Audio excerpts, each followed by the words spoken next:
Hi, everyone. Welcome to Level 2 Research Training and Support. This is for mid-career researchers. We are recording right now, and today I'm going to do something a little unusual. I'm going to kind of demonstrate how I take a product that I've already finished, so that can be like a paper or an abstract, or in this case, a presentation, and I reuse it by finding whether or not there is a similar situation in which it might be applicable, and I'm able to kind of shift it a little bit, and then use that as a jumping off point for discussions. So I always say never do anything that isn't purposeful, which means you're intentionally doing something that you know you'll be able to use later, or it advances your research trajectory or your larger kind of questioning about a certain phenomenon. Don't just do little one-offs on the side, because you really do want your work to be cumulative. But you also want to protect your own time, because as I was just mentioning to a faculty member earlier, a lot of research is just thinking, giving yourself time and space to think. And so sometimes it's okay to reuse certain material, as long as you're doing it appropriately. I think that that's a really good way of saving time. And so I'm going to demonstrate that today. So what I'm going to do is I'm going to share a presentation with you that I do at a local community clinic system. This system is predominantly Latinx and African American serving. It is a federally qualified health center. I think it's a LALI, so they don't actually have that title, but they do all of the same services. It's definitely a HRSA provider shortage area. It's safety net, right? So this is a complex population, and they do mental and physical health care, like preventive care. So I speak to them about burnout and other topics. You know, probably that I'm a burnout researcher, because that's something I talk about with everyone. But I wanted to just show you how I took a presentation that was about an aspect of burnout called depersonalizing, when you kind of lost empathy, and how that can cause you to treat your patients a different way. But I'm going to just shift it and have the same conversation, but about how we teach our students, because I think when we talk about being burned out, you know, that can affect anyone. It's, you know, as long as it's employment based, that's kind of the standard definition. And so I would like you to just kind of watch this, think about my mental process as I'm explaining it, and think about whether or not it's actually landing for you. Does this seem like something that you could do? Does it seem reasonable? And is there a way for you to pivot your own efforts so that they are similarly making the most out of what you've already produced? So I am going to share my screen. And now I am shifting over to the presentation. Hopefully you're seeing it on your end. And so the title of this is what work does depersonalizing our students, right? What work might that do for us? The normal title is a little different. It's usually what work does depersonalizing our patients do for us? But if we add students there, what might be happening here? A look at, instead of care delivery, teaching during the pandemic and beyond. And what you'll see is, this is a presentation I gave last year. Whenever I'm substituting a word, I've tried to highlight it just to kind of give us a cue that this is for providers delivering care to patients, but in a similar way, we have a somewhat comparable relationship as teachers and educators delivering content to students, who also kind of come with all of their prior experiences influencing the situation and the environment that we create. So I always start off my presentations with a thank you. I just think that's a good practice. I'd like to thank the patients and providers, and now faculty, who shared their experiences about burnout and well-being, and they informed this and the creation of other presentations that I do, and of course, the SMU College of Nursing. So generally, when I give this presentation, it is an hour and a half, which is a very long presentation. We're not going to be doing that. So you're going to notice that I skim through a bunch of sections. But if you're interested in actually doing these activities, because they are designed to give some context and kind of work on burnout for this population, you're welcome to slow it down, replay it, and actually play along. So normally we do a personal introduction activity and icebreaker. We take a break. We talk about what work depersonalizing our students does for us. We take another break, and then we talk about case studies, and we do some final questions. I generally also start with supplies and ground rules here, just to warn people that they need pens and papers and, to be able to take notes if they want, try to leave your cameras on, all that stuff. So I do this introduction because I think when we're talking about burnout and depersonalizing, identity is important. And a lot of people from my professional world know me from the Adrienne that's on the left-hand side, right? It's kind of your standard CV resume that you kind of, put out there. And do we have the credentials to be here talking about this? Of course we do. Most of us are completely qualified to be doing what we're doing, probably all of us. But what they don't get is that in addition to Adrienne who did this, I am also this Adrienne, right? And I'm also this Adrienne. And, I have a dog that I have a connection to. That's my puppy. I'm this person, like the activist, right? So I'm all of these, I'm a wife, I'm all of these other things, right? Whether I'm just being a nurse or I'm being the mom or I'm the dog lover or the activist, the wife, all of these are the sum of my identities that are the real person that's kind of beyond the CV, which is what most people see. I am also the daughter of somebody who lived with chronic illnesses, which is something that informs my research, but it also informs my biases about how things should be done when we're caring for patients. And honestly, as a teacher, I have similar experiences that influence how I interact with students. I myself was a student, so that's me there in the corner. And it's not so long ago that I was in formal training that I don't have real empathy for the individuals in a classroom setting. Oh, and then I talk about, there's family. I'm all of these other things, right? Artist, researcher, I'm Mexican American. I'm the daughter of a person with diabetes and depression. All of this stuff makes the sum of who I am.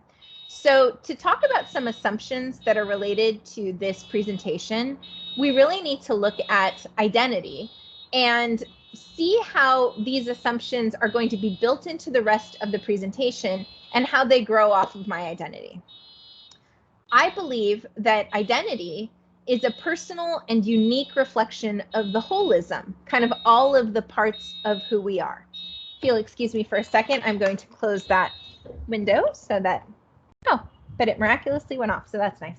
Okay, so yeah, these are big assumptions, but I believe that identity is personal and it's a unique reflection of all of these aspects of who we are, spiritual, emotional, mental, right? All of that's there. I believe that when we're interacting with other humans, be they patients or our family or our students, we're co-creating our identity in relation to them across the lifespan. So I'm different than I was 5 years ago or 10 years ago, or even like a couple days ago. And I'm different than who I'm going to be tomorrow. And again, it influences how I behave in the world.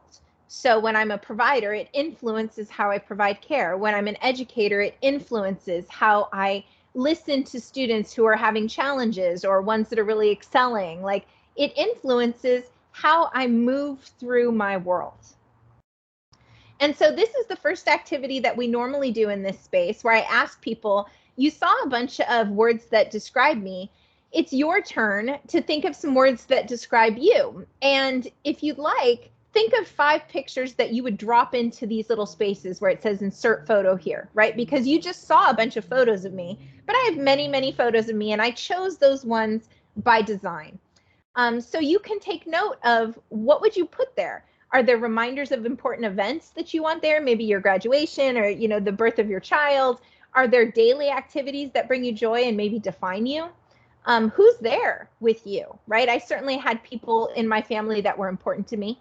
And here's where I invite people to write these words into the chat so that they can kind of share with each other that other side, the right-hand side of that identity piece. So we then move on to talk about how during care delivery, or, when you're teaching, when you're providing educational interactions for students, certain things feel more personal because of who we are, right? Because we're bringing who we are, those identity assumptions into this space, and some of them strike a nerve. I will tell you that that top picture that you see there, the last time I was practicing clinically full-time was in locked psych settings. And I had a young man who looked kind of like this assembly of men up at the top, who attacked me, and I was actually fairly significantly injured. So when I went back to work after recovering from my injuries, I was always a little skittish around fellas that looked that way, because I knew, oh man, they're reminding me of that one patient that something happened that was negative. We can have the same reaction with students. We can have a bad experience with a student that then forever kind of gives us a little bit of a feeling when we're with people that remind us of them. There are also past experiences that you've had that can be triggering, make you quicker to anger or frustration for certain individuals. And I have that picture there to just remind me that when I worked in an emergency department, it was in East Los Angeles, and the area that we were in, there was a lot of human trafficking. And so I am extra aware of relationship dynamics whenever patients show up, and sometimes honestly with students as well. So if it seems like a student is having some troubles at home, I may be a little bit more sensitive to that and notice that I'm responding to that individual, either giving them latitude that I'm not issuing to everyone, or potentially over assuming about their situation. Some of these things go home with you. You may have some interactions with students or patients that really do kind of change your identity forever, because it was a meaningful enough interaction. And again, you carry that with you.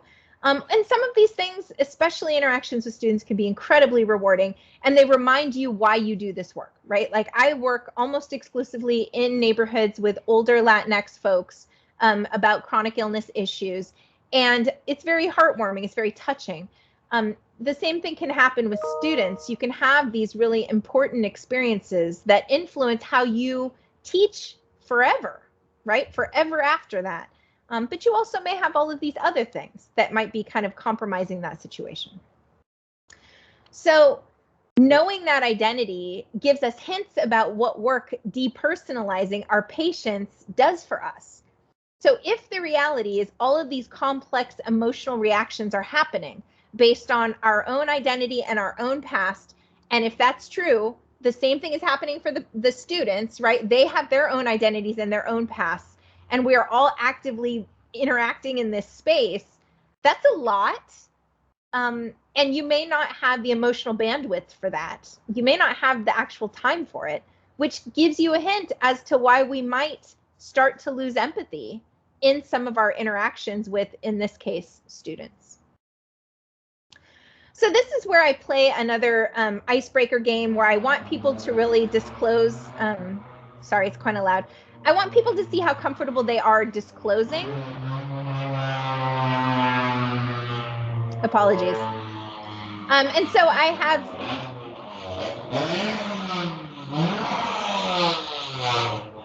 So I have people react on the Zoom, and you can see they can select certain things to say. They love a certain statement. Okay, I guess it's okay. I can go along with that. Or nope, I can't believe you said that. That's really damaging to my interactions with you.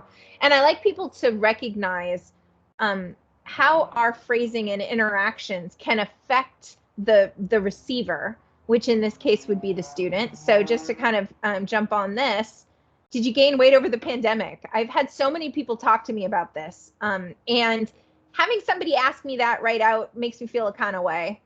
It's certainly different than, oh, it's been a rough year, huh? So let's talk weight management over the pandemic. I know I had a hard time with mine. Any weight changes? Obviously, these are more angled toward patients, but you get the same kind of sense of, you know, how are you doing? Are you keeping up on your assignments? Did you kind of slip a little bit? How are your grades going? We can talk about some sensitive things that affect students, and there's different ways of doing it. Again, this is a very student-focused one. Have you been getting 6 to 8 hours of sleep? Which immediately makes people feel a certain way about it. It's very different than, how are you sleeping? Any differences lately? Any changes in how you've been exercising during this crazy time, right? Again, we're asking a similar question, but with a little bit of a spin. And then these are some COVID questions that we talked about. Again, I kind of split the screen here so that I could explain to the people watching that on the left side, these are questions that really aren't designed to display any sort of empathy, right? These are somewhat depersonalized questions that we're asking patients, or in this case, students, that really don't want interaction. We don't want open-ended answers. I don't really want to know what's going on with you because I just, for whatever reason, can't do that right now. And it feels a certain way.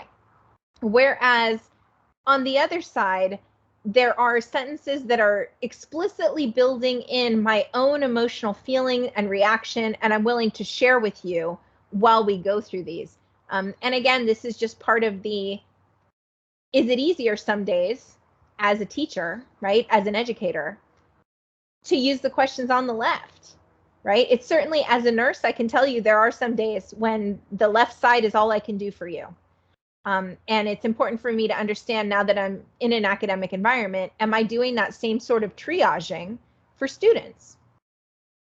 I usually give people a 5-minute break, and then I talk a little bit about a theory that I came up with that really is about having positive or negative experiences with a provider, or in this case, a professor, would cause you to be more or less open about your barriers to achieving whatever it is you need to achieve in that window.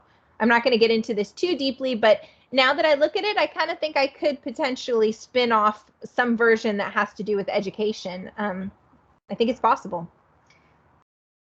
And then I talk a little bit about some of my former research, this idea of your initial relationship building with a provider, or in this case, an educator, and what that might mean in terms of trust down the line. I have some quotes here that I go through. Again, this may or may not be appropriate for shifting, but if it's not, and you're trying to reuse these presentations, you can certainly remove certain slides and try to only add things that are helpful. So this is supposed to be me. It doesn't look much like me, but kind of. But I wanted people to know that there is some thought process that goes into taking this research, this outside research that I've done, and trying to distill it into my next steps as a researcher.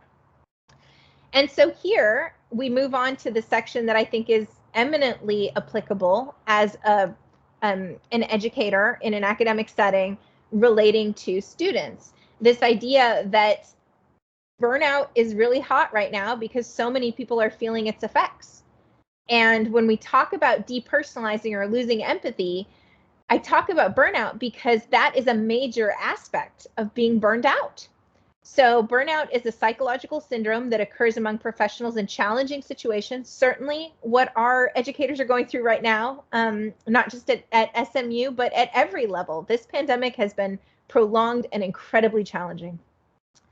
But when we talk about burnout, we talk about emotional exhaustion, which is this loss of enthusiasm for our work, feeling kind of helpless and defeated. I can certainly say that I've spoken to people since I've started who are having that feeling as educators, having to do so much adaptation for so long and feeling like a lot of things are beyond their control. A lost sense of accomplishment, feeling like your professional work lacks meaning or isn't important. Again, this can maybe resonate with people as we've had to make major changes in how we deliver education, how we deliver content, and still make it meeting the rigorous standards and requirements that are expected in a field where we do have licensure, but at the same time, not necessarily getting that same kind of bang for your buck where you feel like I'm working really hard and I'm seeing some results. That can be happening. And then depersonalization, right? Attempts to distance yourself from the, in this case, students, by actively ignoring the qualities that make them unique. Right? So delivering education that lacks empathy because, frankly, I don't have the emotional, mental, in some cases physical bandwidth to be everything that you need me to be as your professor right now. And so just being aware of that's coming from somewhere. It's not something that you're necessarily choosing to do. There's a little bit of triaging and self-protective, self-preservation stuff at work. But it's important to recognize if it's happening, right? Because if you ask people, are they burned out? A lot of people will say no, or they'll go, a little bit. But if you say, have you noticed that you just haven't had the same time and attention for all of the unique individual personalities and experiences of your students in a way that maybe you did before? Then they might agree. And then again, this is something that comes from my prior research. talking about like, so what work does depersonalizing students do for us, for example? Well, among patients, when we're talking about patients and providers, it tends to help us manage some cognitive dissonance between like what I came here to do, what I was hired to do, and what I feel like I'm able to achieve given the barriers that I'm encountering due to like a pandemic, or maybe due to staffing, or due to any number of things, right? It can also help protect your ego integrity, because I would say all of us feel deeply about what we're doing. We really believe in the importance of training the next generation of nurses. And, you know, it's hard to feel like that's not going the way I want it to go, or like it's not really allowing me to fully express everything I'm able to achieve in that space. And there's some ego integrity that goes along with that. So again, this frustration with competing priorities, this idea that we're constantly balancing social distancing requirements and the ability to get clinical at different places and how many students we have to have in each session and all of that, with the larger kind of ethos of we're here to create the next generation of healthcare providers. And it's frustrating to not be able to perform to the height of your abilities when you know you could, if not for all of these other competing issues. Excuse me. And is it a coping mechanism? I would say absolutely. Being able to show individual connections, the willingness to create those connections and maintain them with students is a lot to ask. But I know that many of us do it. And I know that our ability to do it has been greatly diminished, and that hurts. And so is maybe lacking a little bit of empathy a coping mechanism? Absolutely. Because I still need to do my job and I need to survive this. So something has to give. And maybe what that is not seeing a student who seems like they're having more of a challenge than normal and really making a point of connecting with them this week, as opposed to maybe waiting a little bit or kind of seeing how it plays out, right? We'd probably not usually do that, but there may be times when you find yourself doing it, and it's important to think about it. So here's where I would normally take a break, and then I would go into these different case studies that are designed to give you the ability to work through experiences you might be having by taking the side of the person who is, in this case, a bad actor. Explain that away for me. Help me to understand why someone would do this. And in that way, understand why maybe it could happen to you, right? It's not so far from what is possible for any of us. And so we talk a little bit about that. We process it, and we do it again. We have another case study, and we talk about what the results are. And then we talk about where do we go from here. And I think these lessons are true not just for providers who are primarily based in clinical settings, but providers who are professors and educators in this space. We really do need to take burnout seriously, personally and structurally. Any of you who are watching this are welcome to reach out to me to, here's some referrals to some of the great stuff that we have going on at SMU, and to learn about new initiatives that we're launching. I do take burnout seriously, and I would love it if everyone made sure that we knew how to help you in this space, and you were willing to get involved in kind of building a space that's actually more amenable to our holistic health as providers, but also educators. And so I ask people, try to notice when you feel a little disconnected. If any of this talk about depersonalizing students kind of landed for you, note those times when like, I might be kind of lacking a little bit of empathy here, and then ask yourself, what is this doing for me right now? How does this work within my overall week? What happened this week or today where maybe this is my response? Just being aware of it actually does quite a bit. And then, remember, resources aren't just for students, because we have tons of mental health resources. We have the Be Well group. We have lots of different training that you could avail yourself of here at the university. And it's important to make sure that you do, because we need every single one of you, every single one of us. They need us, because there is a nursing shortage now. There is predicted to be a very serious nursing shortage, and there is always a shortage of nursing educators, right? It is a critical place. It's a critical position in our society. So we need you to be okay. And add to the discourse. If you're interested in doing any research in this space, reach out to me. Again, you are the experts because I'm talking about an experience that you all may or may not be having. So I would love to get feedback on it.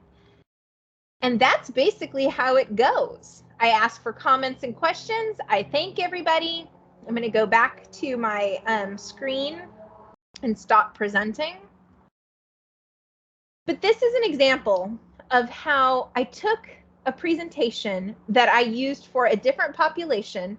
The data is still applicable, the information is still applicable, and I'm able to actually prolong its life, right? Extend its life, make it something that is usable and beneficial potentially to another group.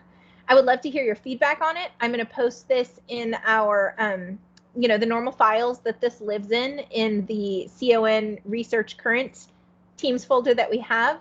I'm always happy to use these times to address specific issues that you're going through right now in your research career.